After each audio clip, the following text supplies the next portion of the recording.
I, 39 male, have been to my wife, 36 female, for 17 years, and married for 11. Since early on in our relationship, we practiced various forms of ethical non-monogamy due to her wanting to explore her bisexuality and not having any relationship experience. I was her first everything. She started with another girl, and after that ended, she wanted to see another guy. I wasn't thrilled, but I did my best to work through my jealousy and grow. She was fine with me seeing other girls, so I didn't want to have a double standard and be hypocritical. We learned to communicate our feelings, our fears, and our fantasies. For many years, we found this had helped deepen our trust and our bond by sharing experiences we had together or seeing others. Honestly, it made me feel like our relationship was bulletproof.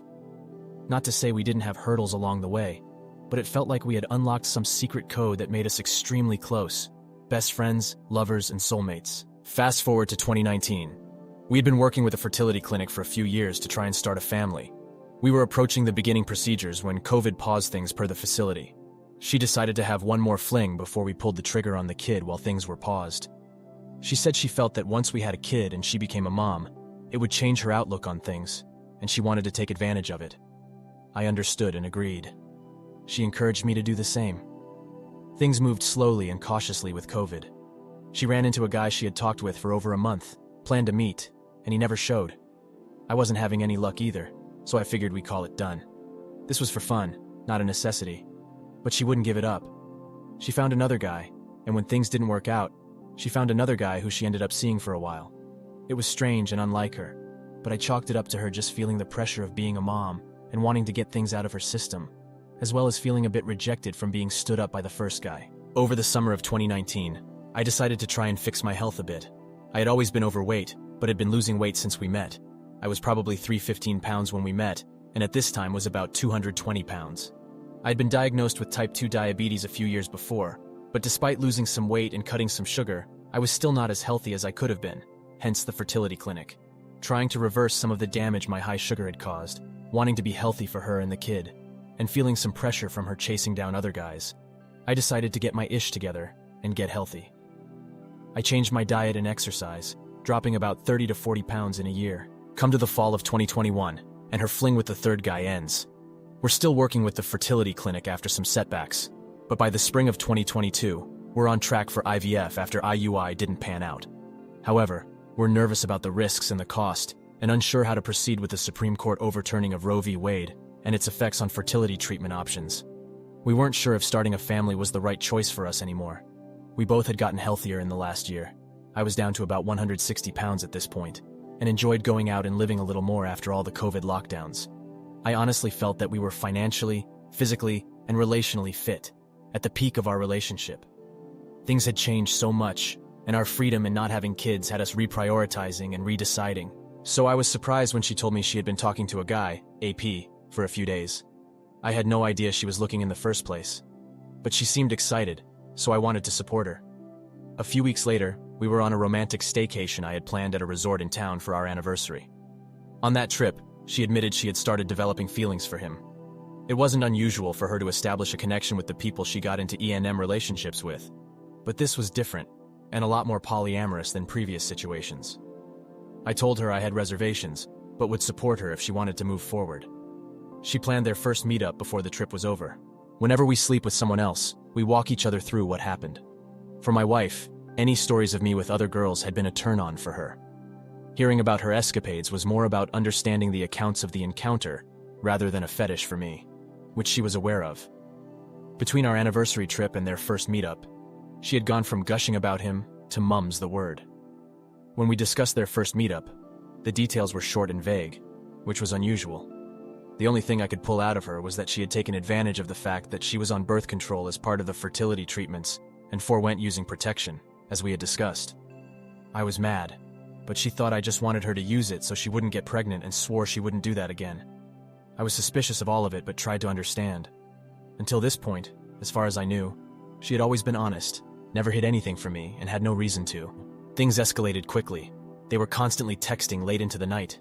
They even started talking on the phone. My wife hates talking on the phone to anyone. Her usually anxious self, anxiety that was so bad we had left our social life behind, was breaking out, doing things she couldn't or didn't want to do before. And she kept mentioning how great it was that AP could help her, despite years and years of trying myself.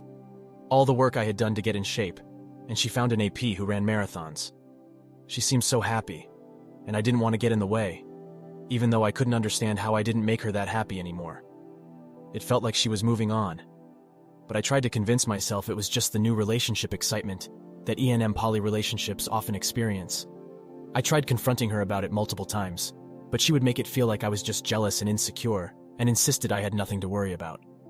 I convinced myself that was the case, and tried to keep my feelings to myself, and work through them alone to avoid ruining her experience. Things continued to decline as we started pulling away from each other. There was constantly the elephant in the room. Despite it, she continued to see him, noticing I was uncomfortable but not caring enough to prioritize our relationship, as we had always assured each other we would. We would try and talk, but it would start to cause a fight. I finally told her I wanted her to do what she wanted and be happy, figuring we'd work it out. Again, I was still convinced I was being jealous and insecure about the whole thing, ignoring the flags. Within weeks, through May into August 2022, we went from feeling like a couple to feeling like roommates. I had so much to say to her I couldn't even get it out in a conversation. After months of living together like strangers, I decided to make a bit of a stand. She had a date planned at the house, so I left like I usually did. But I left her an 11-page letter pouring my heart out in her nightstand and left to stay at a hotel for a few days, unsure what decision she would make. She read the letter, we talked it out for a day or so, and I came home so we could figure out how to rebuild. I told her I wanted her to be her, and told her if continuing to see AP was important to her, then we could try and work it out. She was excited about that and happy I was being so flexible. Part of my conditions were that I wanted to be filled in on what I had missed over the last months that we hadn't been communicating.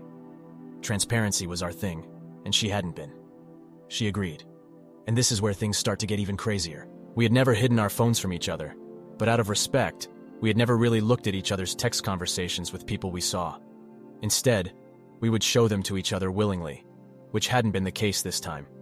Knowing how much they texted, and knowing that my wife isn't great at remembering details, I suggested I read through the texts as an easy way to catch up. She wasn't keen on this, but reluctantly gave in after disappearing to the bathroom for 20 minutes, spurring me to joke about her deleting the evidence. I read through the messages, and it took hours and hours to skim through. There were so many things I learned that I didn't know. I was a bit dumbfounded. The way she talked to him, she was so enamored and bewildered. I honestly don't know if she ever spoke to me like that, but something didn't seem right while I was reading. The messages didn't always line up. She just seemed so shady about my questions and nervous about things while I read through them. The next day, I told her I was curious about how many texts they had exchanged, and told her I would look and see how many compared to her and me, out of curiosity. She agreed, so I looked.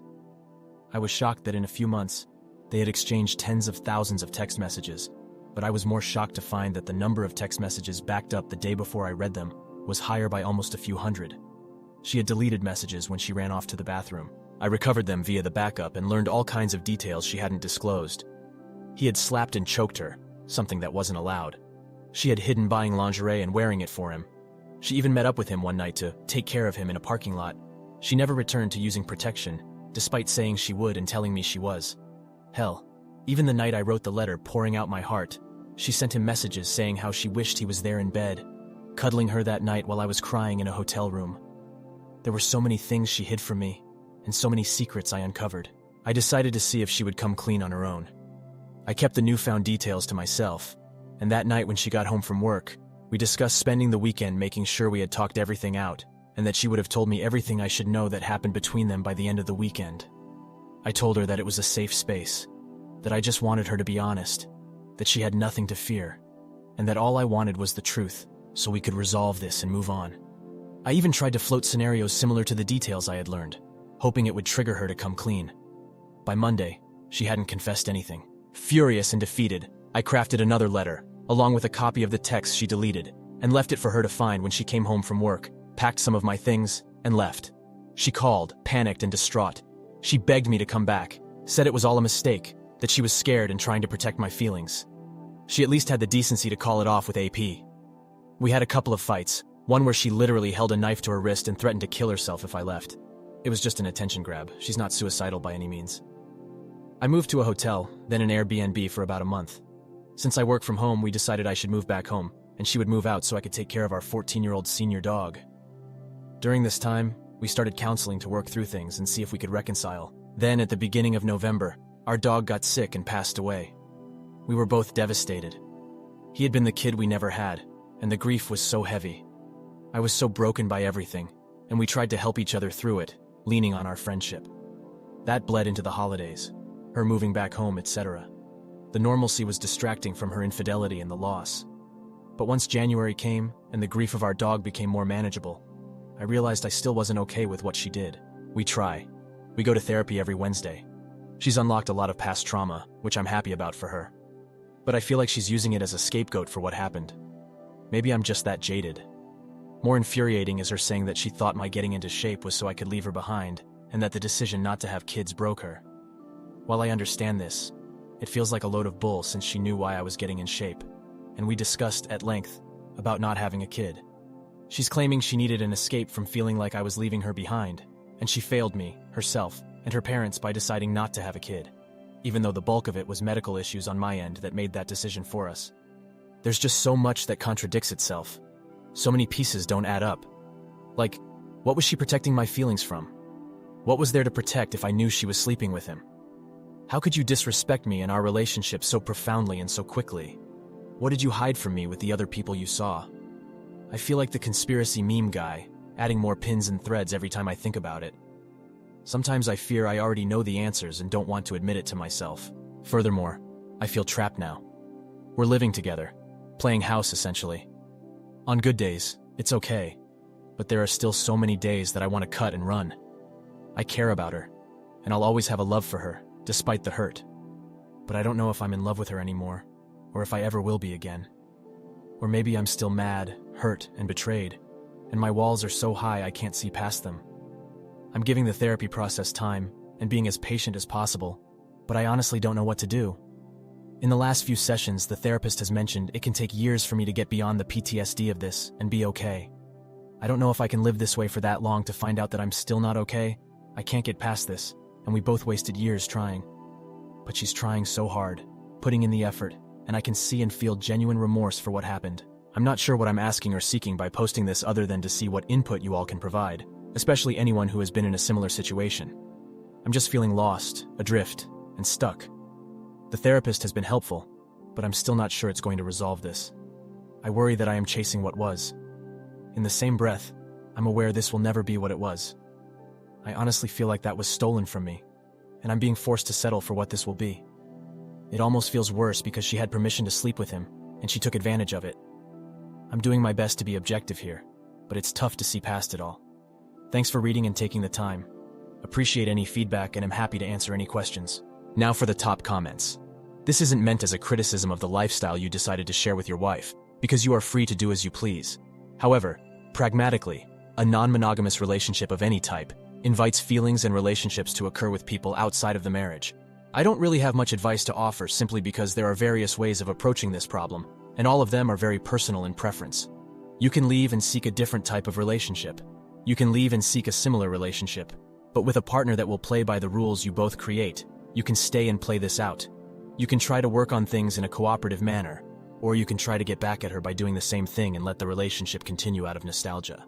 So she needed an escape from feeling like failing you, and decided to do the most disgusting, disrespectful, and cruel thing a partner could do.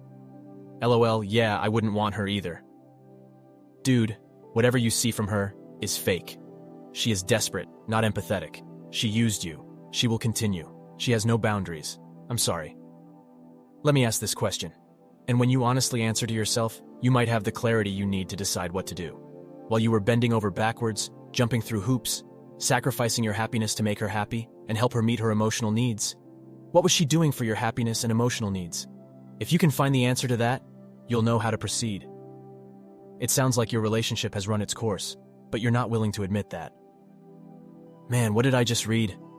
I could almost predict the unresolved mental health issues combined with the huge life changes and poor communication skills would be the root cause. Sometimes the damage is too deep. Y'all faffoed instead of actually tackling any trauma, and now she's left you with new trauma while she tries to manage her old ones. Sometimes it's just too much. It went on too long unaddressed. You may never feel the same way about her. Reconciliation is a gift, and unfortunately the statistics say very few couples survive it. -15%. Odds are against y'all being together within 5 years. Yeah, I mean, I knew she had some trauma, and so do I, But it seems like everything escalated when she found this guy. And I agree, we dodged bullets with this for a long time. Looking back, it's easier to see with clarity, but while we were doing ENM, it seemed to bring us closer, until it didn't. It 180'd real bad. Thank you all for taking the time to listen to today's story. Please like and subscribe if you haven't already. Stay tuned and I'll see you in the next one.